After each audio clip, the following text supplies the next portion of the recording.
Saudara itu selamanya kalau istri itu orang lain. Kata siapa? Seorang anak laki-laki tidak akan bisa memandikan jasad ibunya, dan seorang anak perempuan tidak akan bisa memandikan jasad ayahnya. Tapi seorang istri bisa memandikan jasad suaminya, dan suami bisa memandikan jasad istrinya. Dari situ aja sudah jelas bahwa betapa suci dan sakralnya ikatan pernikahan. Darah memang lebih kental daripada air, tapi nyatanya di saat kamu haus, airlah yang kamu minum, bukan darah.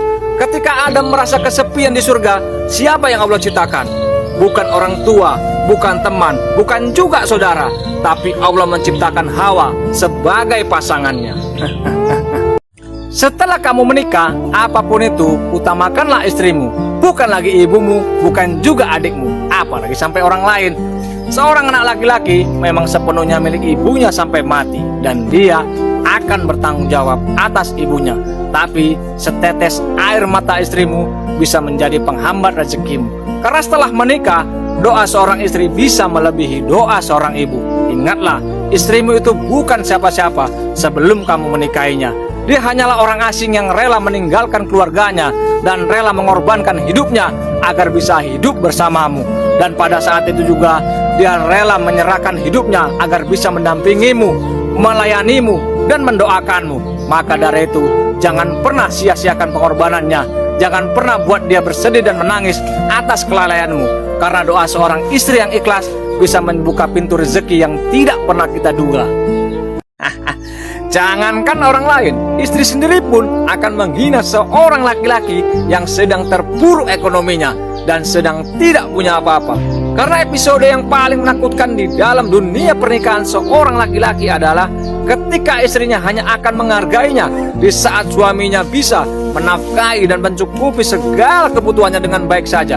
Tetapi jika seorang laki-laki jatuh ekonominya, terpuruk keadaannya, lihat saja faktanya, suami akan direndahkan dan tidak akan dihormati lagi. Suami akan kehilangan cinta dan rasa hormat dari istrinya sendiri. Dan yang paling mirisnya, istrinya lebih nyaman dengan teman-temannya di luar sana dibandingkan dengan suaminya sendiri. Jangan pilih kasih, jangan berat sebelah sama cucu, anak, dan menantu. Yang satu dibangga-banggakan, yang satu diremehkan, yang satu lagi biasa aja. Jangan Bu ya Pak, jangan. Memang ini nampaknya sepele, tapi ini bisa membuat sangat sakit hati. Karena kita nggak akan pernah tahu ketika kita tua nanti kita akan berlabuh ke anak yang mana. Terkadang anak yang kita remehin itulah yang sudi dan tulus menerima kita di saat kita tua nanti. Jadi jangan pernah membanding-bandingkan, jangan pernah pilih kasih.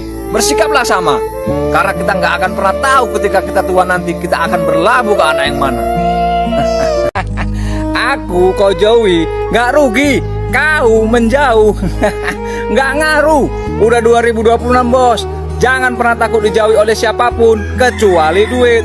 Karena prinsip hidupku, aku nggak akan pernah memutuskan hubungan dengan siapapun. Tapi kalau ada orang yang menjauh dariku, ku permudah jalannya. Karena zaman sekarang kita dijauhi bukan karena kita ada kesalahan, tapi karena kita sudah tidak bisa lagi dimanfaatkan. Kalau lagi banyak rezeki, jangan lupa belikan emas untuk istrimu. Emas itu bukan hanya sekedar tanda cinta, tapi juga simbol rezekimu. Perempuan sangat suka diberi hadiah. Belikan emas untuk tabungannya.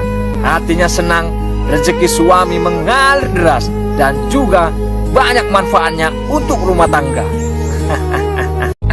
Menjauhlah dari orang-orang yang tidak pernah menghargaimu, baik itu keluargamu, temanmu, sahabat sejatimu, bahkan di lingkungan pekerjaanmu.